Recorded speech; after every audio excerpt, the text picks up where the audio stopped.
Today we're going to be talking about my favorite Harry Potter book. No, not this one. This one. The one that my channel is named after. Quidditch Through the Ages. It's written by Kennilworthy Whisp, and it's a hardcover, which I love. You open this thing up, and the first thing you see is all these names that have checked it out of the Hogwarts library. Take a moment, look at some of these names. How many can you name? Make sure you comment down below and let me know. So this book is my favorite. I love it. It has all this great Quidditch knowledge, and as we open it up and read some of the reviews, you see somebody's name that shouldn't surprise you. Rita Skeeter is quoted saying, "I've read worse when it comes to this book," which is on brand for her. The other reviews are very good, but of course, the queen with the quill always has something to say. So let's dive in. Let's dive into this book and see what it's all about. First off, who is Kennilworthy Whisp? The About the Author section says he's a Quidditch expert and fanatic. He has other works as well, other different books that he writes. It says his favorite team, though, is the Wigtown Wanderers. Who wrote the foreword for this book? Albus Dumbledore did, of course. I mean, why not? And honestly, it was perfect. I won't read it all here now. Just know that I can hear his voice while reading it, and it is very funny, it's witty, it's all the things you would want from Dumbledore. So now, let's dive in. We're going to give you 7 facts from this book. It's over! Yeah! Chapter 1. The Evolution of the Flying Broomstick. Did you know that witches and wizards in Europe were using flying broomsticks as early as 962 AD? It's kind of wild. Even wilder is early on, there were plenty of splinters in places you wouldn't want them from people flying those early broomsticks. If you know what I'm saying here.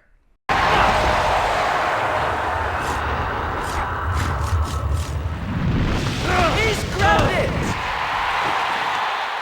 Chapter 2. Ancient Broom Games. Each country had its own broom game before Quidditch, and honestly, most of them were pretty dangerous. All were interesting in their own way, but as I read here, none of them were able to have the popularity of our favorite flying game, which is Quidditch. Chapter 3. The Game from Queerditch Marsh. You can play at Queerditch Marsh in the game that I play a lot on this channel, Harry Potter Quidditch World Cup on GameCube.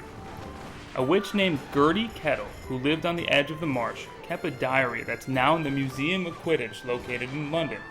In that diary, she wrote about people playing the game that we now know as Quidditch. She even mentioned that what we now know as the Quaffle ended up in her cabbage patch at one point, and she was not happy.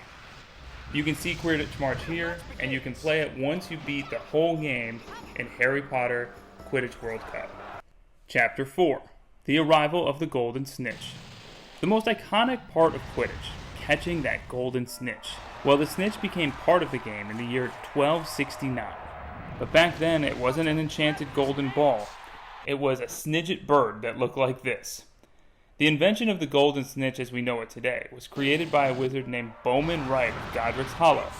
He was a skilled metal charmer and helped make the game what it is today. He also saved a lot of those little birds in the process. Hey, if you made it this far in this video, be sure to subscribe for more facts and fun from the Harry Potter world.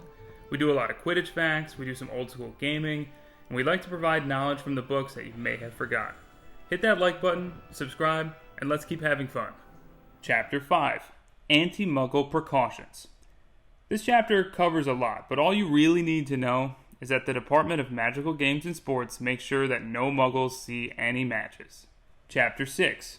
Changes in Quidditch since the 14th century. So you can see here the goals for the chasers to score on and the keepers to defend used to be baskets. The problem was, they were all different sizes all across the wizarding world. There were no regulations. By 1883, baskets had stopped being used and they were replaced with goalposts. But as the Daily Prophet reported back then, it was met with much resistance. Also, check out these first versions of the Quaffle. Chapter 7. Quidditch teams of Britain and Ireland. There are 13 teams between these two countries that compete for the League Cup every year. We're going to go through just a few of them. The Appleby Arrows. They wear pale blue robes with a silver arrow on them, and their biggest rival is the Wimborne Wasps. The Ballycastle Bats are from Northern Ireland, and they're like the New York Yankees of this league. They've won the championship 27 times, which is second most in league history. They wear black and scarlet robes with a bat across the chest. They even have a bat mascot named Barney. The Chudley Cannons. This team is the lovable loser of the bunch.